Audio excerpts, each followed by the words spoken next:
दिनांक 5 जुलै 2024 रोजी महाराष्ट्र राज्य शालेय पोषण आहार कर्मचारी संघटना यांच्या नेतृत्वाखाली पालघर जिल्ह्यातील पोषण आहार कर्मचारी यांच्या विविध मागणीकरिता मार्क्सवादी कम्युनिस्ट पक्षाचे आमदार विनोद निकोले व त्यांचे कार्यकर्ते यांनी पालघर जिल्हाधिकारी कार्यालय या ठिकाणी शालेय पोषण आहार कर्मचारी यांच्यावर होणाऱ्या अन्यायाकरिता धडक मोर्चा काढण्यात आला होता।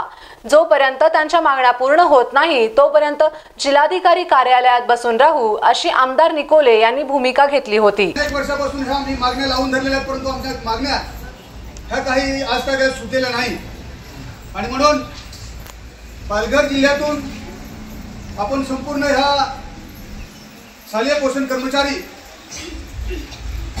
हे आज आपण पालघर जिल्हाधिकारी कार्यालयावर आपण आंदोलन घेऊन आलेलो आहोत। या आंदोलनाला मार्गदर्शन करण्यासाठी आपले सर्व Centre of India Trade Union CITUचे सर्व पदाधिकारी, शालेय पोषण आहार कमिटी आपण सर्व इथे उपस्थित आहोत। आम्ही सुद्धा ह्या देशाचे नागरिक आहोत आणि आम्हाला सुद्धा सन्मानाने जगण्याचा अधिकार आम्हालाही आहे। या लोकशाहीमध्ये, या देशामध्ये आम्हाला सुद्धा सन्मानाने जगण्याचा अधिकार आहे, परंतु तो अधिकार सरकार केंद्राचे असो किंवा सरकार राज्याचे असो, हे अधिकार आमचे नाकारत आहे। आज ही आम्हाला वेठबिगारी करायला लावलं जात आहे। म्हणजे जे काय आम्ही काम करतो त्याचा मला पुरेसा मानधन मिळतच नाही, बरोबर की नाही? म्हणजे आम्हाला वेठबिगारी याची करावी लागते, असा तो एक प्रकार आहे। आणि म्हणून आज या कार्यालयात आम्ही आलेलो आहोत।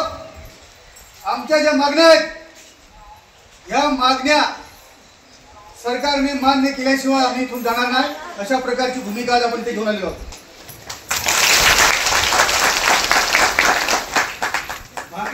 भाकरीचे हे मला गोष्टी दिसले नाही, म्हणजे ते दिसली नाही मला प्रश्न आहे। दुपारच्या तर आम्ही भाकरी आणलेल्या आहेत आणि आमच्या मागण्या मान्य केल्या तर संध्याकाळी तुम्हाला जेवण बनवलं आम्ही सोडणार नाही, बरोबर ना? सोडणार नाही, अशा प्रकारची भूमिका आम्ही इथे कोणाची मेहरबानी मागायला आलो नाही किंवा आम्ही कोणाकडे भीक मागायला आलो। मी ह्या देशाचा नागरिक आहे। ह्या देशामध्ये किती मोठा माणूस असेल, तो मोठा राजकारणी असेल किंवा मोठा भांडवलदार असेल, तरी तोही एकच मतदान करतो ना, आणि तुम्ही एक मतदान करता की नाही? मग तो अधिकार सारखा असताना इथे आम्हाला वेतनाचा अधिकार काय आहे, बरोबर ना? वेतन आम्हाला पाहिजे, आमच्या मुलाबाळांना चांगलं शिक्षण मिळालं पाहिजे की नाही?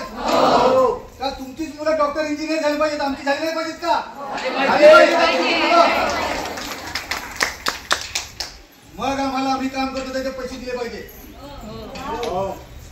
किमान वेतन आपली CITU संघटना, आपली CITU संघटना पालघर जिल्ह्यापुरती नाही, ऑल इंडियात आहे, अख्ख्या भारत देशामध्ये आहे।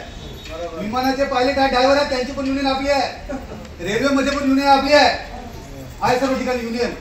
आपल्या युनियनची मागणी काय आहे की महिन्याला एका कुटुंबाला 26,000 रुपये जगायला पाहिजे। किती? 26,000 रुपये जगायला माणूस, म्हणजे ते कुटुंब जगून उभं राहील, त्याच्यासाठी 26,000 रुपये पाहिजेत, ही मागणी आपली आहे। काल मुंबईच्या सभागृहामध्ये चर्चा झाली, काल त्या विषयावर काय चर्चा झाली, परंतु अजून एक आठवडा आहे। या एक आठवड्यामध्ये हा किमान वेतनचा विषय मी मुंबईच्या सभागृहामध्ये मांडणार आहे।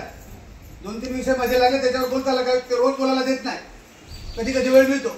अजून एक आठवडा आहे, त्याच्यात किमान वेतन हे मी घेणारच आहे। तर किमान वेतन आम्हाला आपल्याला काय सांगतात, योजना कर्मचारी ना, योजना। अरे कसं काय योजना कर्मचारी आम्हाला तुम्ही ठेवता? मुलं तर जन्माला येणारच आहेत की नाही? ही मुलं शाळेत जाणारच आहेत। जोपर्यंत ह्या पृथ्वीवर, ह्या देशामध्ये मनुष्य प्राणी आहे, तोपर्यंत येणारं मूल हे शाळेत जाणारच आहे की नाही? मग ती योजना का ठेवायची? आम्हाला कायमस्वरूपी करा, बरोबर ना?